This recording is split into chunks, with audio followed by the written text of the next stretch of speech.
जनहित में आवाज उठाना और समाज सेवा करना जनपद अध्यक्ष ममता तिवारी और उनके पति कुंज बिहारी तिवारी के लिए मुश्किल का सबब बनता नजर आ रहा है। समाज सेवा और ईमानदारी के लिए पहचाने जाने वाले कुंज बिहारी तिवारी पर अब एक विवादित मामला दर्ज हुआ है, जिसमें 50,000 रुपए की कथित चोरी का आरोप लगाया गया है।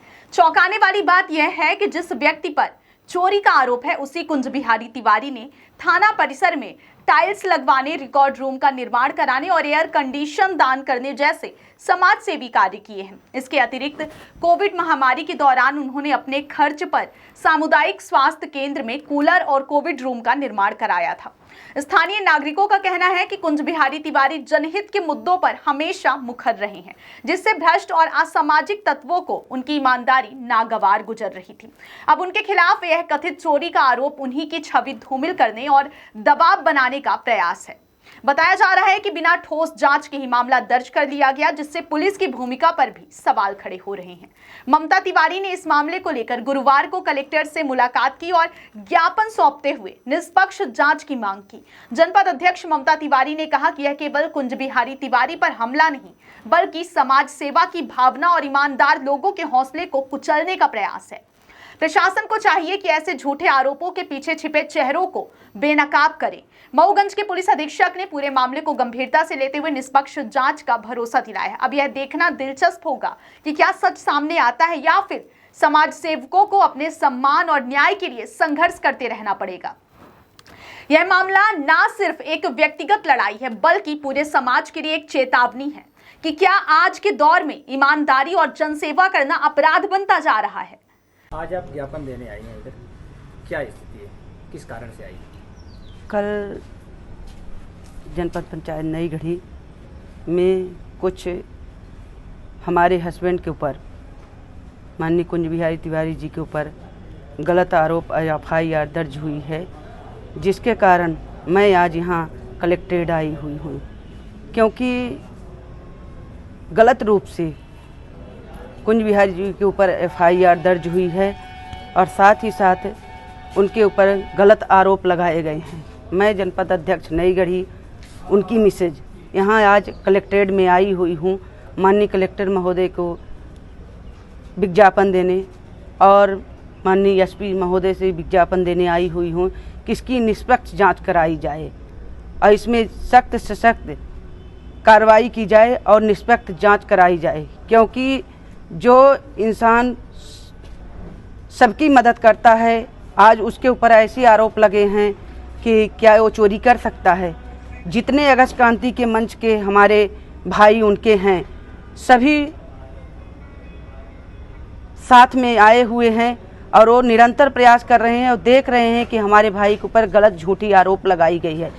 जगदीश ठाकुर ने आज 2 साल से हम लोगों के पीछे पड़ा हुआ है, खासकर कुंज बिहारी तिवारी जी के ऊपर, क्योंकि उसको ये लगता उसको डर है कुंज बिहारी की से कि वो क्या है कि कहीं हमारे ऊपर गलत आरोप लगाते हैं और कहीं कुछ लिखवाते हैं, और साथ ही साथ हम लोगों के ऊपर आज 2 साल से गलत आरोप लगा रहे हैं। इसलिए माननीय कलेक्टर महोदय से मेरा निवेदन है कि इसकी निष्पक्ष जांच कराई जाए और इसमें निरंतर प्रयास करें कि और देखें जनपद में क्या है और क्या नहीं, कैसी चोरी हुई और कहाँ क्या हुआ है। क्या आश्वासन मिला? आश्वासन मिला है, माननीय कलेक्टर महोदय बोले कि मैं इस पे जांच कराऊंगा और SP महोदय भी जांच कराने के लिए तैयार हैं। और साथ ही साथ मेरा इसके मीडिया के माध्यम से मैं अनुरोध करती हूँ कि माननीय कलेक्टर महोदय, जहाँ कहीं कुंज बिहारी जी का उनके ऊपर आरोप लगे हैं, निष्पक्ष जांच कराई जाए और साथ ही साथ उनकी सुरक्षा कराई जाए। धन्यवाद। आज आप ज्ञापन देने आए, क्या पूरा मामला? देखिए, मैं मऊगंज और रीवा जिला का अगस्त क्रांति मंच का जिलाध्यक्ष हूँ। मेरे बड़े भाई जो संयोजक हैं अगस्त क्रांति मंच के, कुंज बिहारी तिवारी जी, जो निरंतर रीवा जिला जब था उसमें भी और जब मऊगंज अलग हुआ तब से निरंतर लोगों की, गरीब तबके के लोगों की, अब भाई हरिजन आदिवासियों की, दलित लोगों की और जितने भी गरीब तबके के लोग हैं उनकी मदद करते आए हैं। सबसे बड़ा प्रमुख मुद्दा ये है कि उन्होंने जिस तरह से यहाँ नशीले पदार्थों का अवैध व्यापार शुरू था उस पर अंकुश लगाने के लिए लड़ाई लड़ी, सबके लिए वो आगे आके लड़ते रहे। अब ये कुछ ऐसे अराजक तत्व हैं, कुछ राजनीतिक तत्व हैं जो ये नहीं चाहते कि इस तरह का अवैध धंधा बंद हो जाए और उनकी जो मासिक आमदनी है वो समाप्त हो जाए। ऐसे राजनीतिक तत्व कौन से?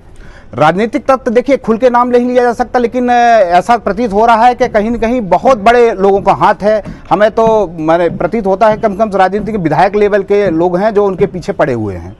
आखिर में जनपद में जी कल जैसे वहाँ के कर्मचारियों से बात हुई, उनके द्वारा कहा गया कभी ताला नहीं बंद था, ये पूरा मामला क्या है? देखिए ऐसा है, आप खुद एक पत्रकार हैं, आपको समझना चाहिए कि जिस जनपद क्षेत्र का कार्य क्षेत्र एक सीओ होता है, लेखापाल होता है, वहाँ के कर्मचारी होते हैं, कोई भी ऐसी चोरी होती है तो वो लाइबिलिटी जो है तो वहाँ के कर्मचारी अधिकारियों की होती है, ना कि ऐसे थर्ड पर्सन आदमी की जो पूर्व में कहीं सरपंच रहा होगा, निर्माण समिति ने किसी तरह का उनको बाजार हाट का टेंडर दिया होता है, बनवाया होता है, उनके द्वारा कहा जाए कि हमारी सामग्री चली गई है। उस तरह की एफआईआर थाना प्रभारी को बिना जांच के और एफआईआर दर्ज कर लेना ये पूरी तरह से राजनीतिक प्रतीत होता है। और इस तरह का अपराधी दुरंत अपराधी है कि जो दो बार जिला बदर हो चुका हो और उसके ऊपर कई एफआईआर 12 एफआईआर दर्ज हों, और इस तरह का ऐसे व्यक्ति के ऊपर जो हमारे संयोजक कुंज बिहारी तिवारी जी हैं उनके बारे में शायद पूरा जिला रीवा जिला जानता होगा, पूरा मऊगंज जानता होगा, उन्होंने किस वर्ग की मदद नहीं की है।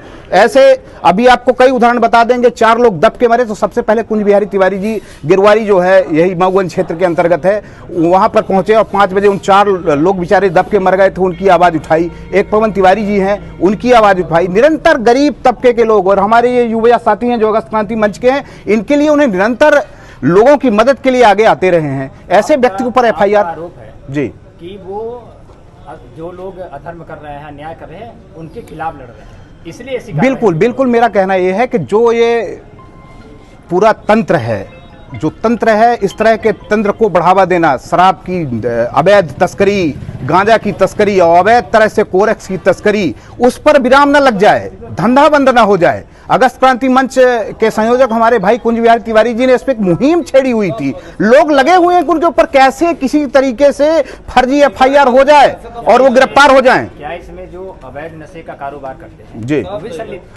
बिल्कुल आप उसी के मूवमेंट पे इस एफआईआर को देख सकते हैं। और मैं तो अभी दीदी माननीय जनपद अध्यक्ष महोदय के साथ एसपी साहब के पास भी गया था और कलेक्टर महोदय को भी ज्ञापन दिया है। इसमें अगर निष्पक्ष जांच नहीं होती है तो हम लोग, हमारे सभी साथी उग्र आंदोलन के लिए तैयार रहेंगे। ये मत सोचेंगे कुंज बिहारी तिवारी के ऊपर एफआईआर हो जाएगी और उनको दबा दिया जाएगा तो दूसरा कुंज बिहारी तिवारी नहीं तैयार होगा। यहाँ हर घर से कुंज बिहारी तिवारी निकलेगा और हम चाहते हैं कि इसमें निष्पक्ष जांच माननीय एसपी साहब और कलेक्टर साहब के द्वारा हो जाए। स्टैंड क्लियर नहीं होता तो अगला एक्शन आपका क्या होगा? अगर इस पे उचित कार्रवाई नहीं होती और ऐसे व्यक्ति जिसने एफआईआर दर्ज कराई उसके ऊपर लीगल तरीके से एफआईआर दर्ज नहीं होती तो हम लोग उग्र आंदोलन के लिए मजबूर होंगे और उग्र आंदोलन करेंगे। सर एक नई घड़ी का मामला है, कल एक एफआईआर हुई है, सर उस संबंध में क्या कहना चाहिए? जो अभी एक मुझे ज्ञापन दिया गया है इसमें कुंज बिहारी तिवारी के खिलाफ जो एक एफआईआर हुई है नई घड़ी में, उसको लेकर के तो उसमें जो तथ्य उसमें आवेदन में दिए गए हैं, ज्ञापन में दिए गए, उन तथ्यों को ध्यान में रखते हुए उनके संबंध में पूरी बारीकी से और पूरी निष्पक्षतापूर्वक और त्वरित कार्रवाई हम सुनिश्चित करेंगे और ये इंश्योर करते हैं कि किसी भी व्यक्ति को जो है वो पूरा न्याय मिले और उसमें जो भी न्याय संगत कार्रवाई होगी विधि अनुसार वो हम पूरी करेंगे। सर वहाँ पर थाने से महज 50 मीटर की दूरी पर वो जनपद कार्यालय है और जो वहाँ पर लिपिक लेखापाल है और जो वहाँ चौकीदार है, उसने कहा था उसमें कोई सामान नहीं था, ना कभी ताला बंद था। चूँकि मामला अभी विवेचनाधीन है और इन्वेस्टिगेशन चल रहा है तो इन्वेस्टिगेशन में जो भी फैक्ट आएंगे सारे पहलुओं को उसमें देखा जाएगा, सारे पहलुओं को सुना जाएगा और सारे एविडेंस जो होते हैं घटना के संबंध में वो कलेक्ट किए जाएंगे, सारे जो संबंधित लोग हैं उनके बयान लिए जाएंगे। इस तरीके से हर पहलू पर पूरा इन्वेस्टिगेशन होगा। इन्वेस्टिगेशन में जो फाइंडिंग होगी उस फाइंडिंग के आधार पर हम अंतिम निर्णय लेंगे। सर बिना विवेचना के चोरी जैसे मामलों में एफआईआर दर्ज करना कितना सही है? ये तो विवेचना, यही तो विवेचना है। उसमें विवेचना इसी बात की तो करना है कि क्या तथ्य हैं, परिस्थितियाँ क्या थी, घटना की परिस्थितियाँ क्या, अपराध जो हुआ है, अगर तो अपराध किस परिस्थितियों में हुआ है उसको पूरा, इसका जो पूरी निष्पक्षता और पारदर्शिता के साथ हम इसका विवेचना कर पाएंगे। सर, जिन लोगों को अवैध हथियार के साथ फोटो वीडियो वायरल हो रहे हैं, जिनके ऊपर पहले से रिकवरी और FIR के जिला सीओ के ये सब विवेचना की वस्तु हैं, जो भी इसमें संबंधितों को सुना जाएगा और जो भी अगर वैधानिक कार्रवाई होगी वो सब की जाएगी।